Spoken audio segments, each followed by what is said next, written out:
How's it going, everybody? This is Beat the Bush. These are the eco-worthy solar panel mounting brackets. Mounting on the roof is nice and all, but it's a lot easier if you don't have to do that.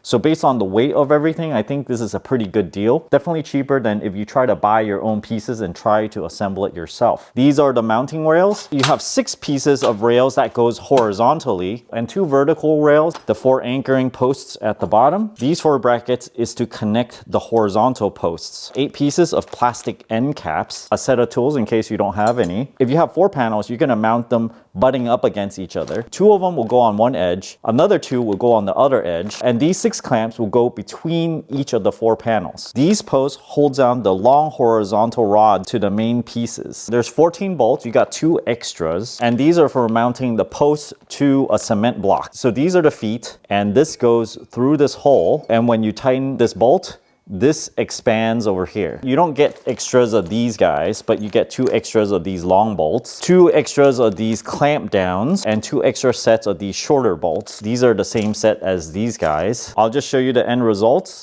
I've got it partially set up and not everything is completely tightened. The length on this is 118 inches. Each of these are about 30.5 inches. So if I put them all on here, and I'm gonna get about 10 to 12 inches sticking out on each side. Let me put one of these guys on here.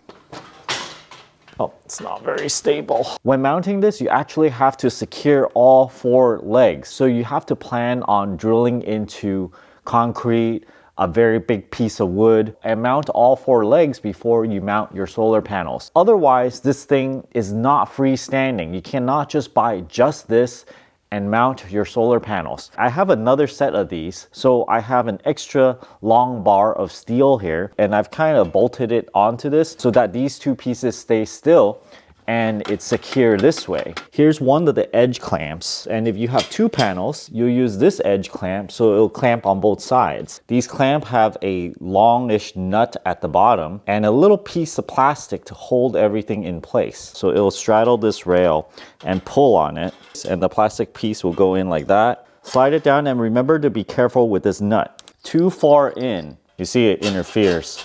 If it gets stuck, don't force it. Otherwise, you'll end up with something like this and it broke the plastic. Luckily, they gave 2 extra pieces, so I won't be using this one. There's a little play in the brackets, and these bolts actually do not clamp this tight. So I think adding a piece of shim in here would probably work best. When there's some weight on it, it probably won't move like this. I'm trying to find a good way to mount this by myself. First, you put heavy things on the mounting frame so it won't slide around. I have some cushioning to keep it at a certain height. So I want to mount one panel first, and it will hold this up temporarily for me to mount the second panel there. As I'm assembling this, I'm noticing the flaws of my ways. This mount is on the middle of the 3rd row, but by the time it gets here, it's slightly offset high. This is because when I connected these, this was not completely straight. Same thing for the bottom. It's on the high side of the 3rd row, but this is between the 3rd and 4th row over here. And so I would go back and put a straight edge against this before I tighten these 4 bolts. Remember the slack I was talking about? Well, if you try to rock it,